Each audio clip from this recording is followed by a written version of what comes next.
প্রিয় শিক্ষার্থীরা, তোমরা যারা গত দুদিন থেকে অটোপাসের বা পূর্ণ নম্বরে পরীক্ষা না হওয়ার জন্য আন্দোলন করতেছ, এ বিষয়ে গতকালকে রাতে তখন কুমার সরকার একটি নোটিশ দিয়েছেন সময়কালকে। সময়কালকে তথ্য জানিয়েছেন। আমি তোমাদের একটু দেখানোর চেষ্টা করি। এখানে দেখতে পাচ্ছেন যে তখন কুমার সরকার শনিবার রাতে সময়কালকে বলেন, এইচএসির বাকি পরীক্ষাগুলোর রুটিন শিক্ষা মন্ত্রণালয়ের মাধ্যমে সরকারের প্রধান উপদেষ্টার কাছে পাঠানোর সময় আমরাও এ ধরনের বিকল্প প্রস্তাব দিয়েছিলাম। তখন প্রধান উপদেষ্টা পরীক্ষা গ্রহণের পক্ষে মত দেন। এক্ষেত্রে শিক্ষা বোর্ডগুলোর কিছু করার নেই।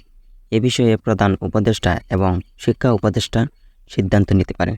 এখানে স্পষ্টভাবে তপন কুমার সরকার জানিয়েছেন যে আমার কিছু করার নেই। এখানে শিক্ষা উপদেষ্টা ও প্রধান উপদেষ্টা এটা সিদ্ধান্ত নিতে পারেন যে অটোপাস হবে নাকি পূর্ণ নম্বরে পরীক্ষা হবে, নাকি এইচএসির যে পূর্ণ মার্ক রয়েছে এই মার্কের বিবেচনা করে কি রেজাল্ট হবে।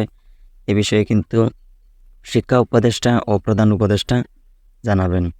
আশা করি তারা আজকের মধ্যেই হতে পারে একটা ভালো খবর এনে দিতে পারেন।